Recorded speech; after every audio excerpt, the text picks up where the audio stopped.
Hey guys, আজকে পুরীতে হলো আমাদের সেকেন্ড দিন।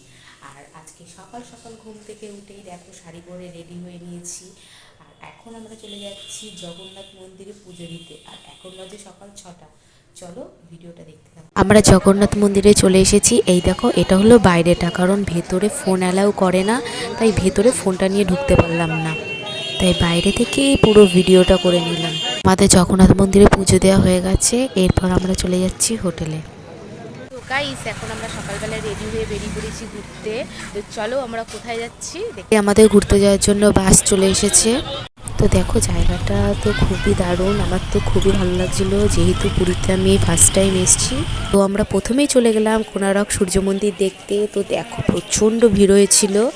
তো ভেতরে ঢুকে যাচ্ছি আমরা। তো সূর্য মন্দিরটা দেখে আমরা বাইরে বেরিয়ে আসলাম। বাইরে বেরিয়ে এসে দেখি যে এখানে একটা শুটিং চলছে। তো আমরা একটু শুটিং দেখলাম দাঁড়িয়ে দাঁড়িয়ে। আর জায়গাটা তো খুব সুন্দরভাবে সাজিয়েছিল। এরপর চলে গেলাম আমরা লিঙ্গরাজ মন্দির দেখতে। আর এর বাইরে সবাই ডালা নিয়ে বিক্রি করছিল, সবাই ডালা কিনে ভিতরে ঢুকছিল পুজো দেওয়ার জন্য। তারপর আমরা চলে গেলাম নন্দনকাননে। ওখানেও তো গিয়ে দেখি লম্বা লাইন পড়েছে টিকিটের জন্য। তো আমরা টিকিট কাটার জন্য দাঁড়িয়ে পড়লাম। এরপর আমরা ভেতরে ঢুকে দেখো কত জীবজন্তু ছিল। তারপরে তো এত বড় বড় বাঘ দেখে আমরা পুরো অবাকই হয়ে গেছিলাম, দেখো কিভাবে বসেছিল। পর নন্দনকাননটা যে এত বড় ছিল, সত্যি বলতে অতটা ঘুরতে পারিও নি। তো গাইস, ভিডিওটা যদি ভালো লাগে লাইক কমেন্ট শেয়ার, বাই।